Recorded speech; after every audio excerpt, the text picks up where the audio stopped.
On Capitol Hill, lawmakers are less than 1 week away from another partial government shutdown. And some say ICE negotiations aren't going well. NTD's Melina Weiskamp has more on that, plus other issues happening on the Hill. Lawmakers started off their week ending a partial government shutdown. Our majority worked together, and we got the bills over the line. They gave themselves a short 2-week window to work out a bipartisan framework for ICE policy changes by next Friday. Democrats have unveiled a list of demands. Wear identifying badges, do not wear masks. When they go to someone's door to try and get into a home, they use a judicial warrant, and they don't conduct random roving patrols or engage in racial profiling. Republicans are open to some changes, but say Democrats aren't coming to the table to make a deal that both sides can accept. Even after our attempts to have that conversation, we then yet once again see a list of demands grow from 3 to 10 without any communication. Look, that's not the way good faith negotiations begin or end.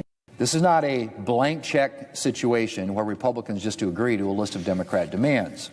What they're essentially endorsing is defunding FEMA and defunding TSA, because the ICE operation money, the detention facilities, the money for the border walls, all been front-loaded in the working families tax cut from last summer. That's just a reality. So they don't have leverage here. Republicans are now making demands of their own. President Trump is pushing for changes to federal election laws, a measure Democrats have so far rejected. This piece of legislation is going to ensure that states are abiding by federal election law by removing non-citizens from their voter rolls. Democrats have been clear for months we will never in a million years consider this deeply restrictive and overreaching piece of legislation. A vote is possible next week. Also this week, new developments in the Jeffrey Epstein probe. Former President Bill Clinton and Hillary Clinton have agreed to testify to lawmakers later this month. It's going to be videoed. It's going to be the subpoena and the contempt was on a deposition. The former Secretary of State Hillary Clinton wants a public testimony, but Chairman Comer insists it should be videoed instead, saying his committee is very disruptive and members might interfere with questioning. Critical minerals are a crucial aspect of economic and national security. Lawmakers in the administration this week taking action to counter the Chinese Communist Party's predatory practices.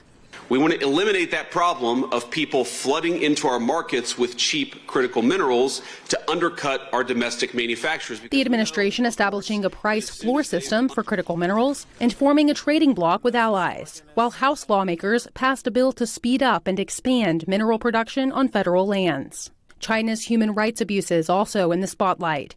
On the heels of the International Religious Freedom Summit, lawmakers hosted a hearing to defend religious freedom. Billions of human beings made in the image and likeness of God live in countries where the God-given right to freely exercise their religion is severely restricted. Witnesses say communist China will spend billions of dollars this year alone to suppress every faith. And they save their greatest anger and bile for the Falun Gong, domestically grown group.